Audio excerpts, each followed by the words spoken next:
Let's imagine that we are perfectly flat. I mean absolutely flat.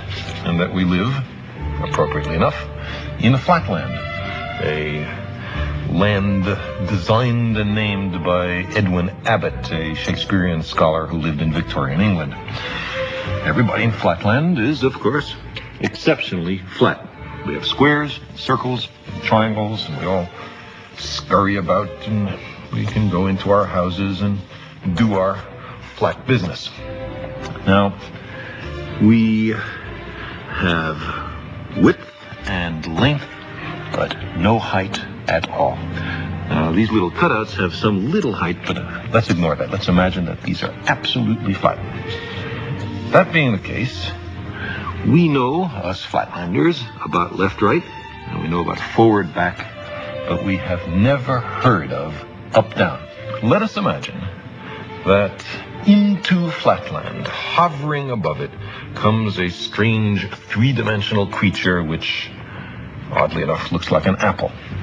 And the three-dimensional creature sees an attractive, congenial-looking square, watches it enter its house, and decides in a gesture of interdimensional amity to say hello.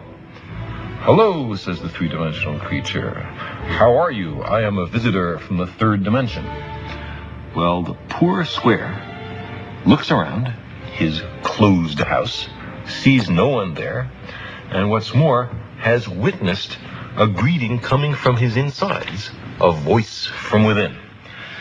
He surely is getting a little worried about his sanity. The three-dimensional creature is unhappy about being considered a psychological aberration, and so he descends to actually enter flatland. Now, a three-dimensional creature exists in flatland only partially. Only a plane, a cross-section through him can be seen. So when the three-dimensional creature first reaches flatland, it's only the points of contact which can be seen, and we'll represent that by stamping the apple in this ink pad and placing that image in flatland. And as the apple were to descend through, slither by flatland, we would progressively see higher and higher slices, which we can represent by cutting the apple. So the square, as time goes on, sees a set of objects mysteriously appear from nowhere and inside a closed room and change their shape dramatically. His only conclusion could be that he's gone bonkers.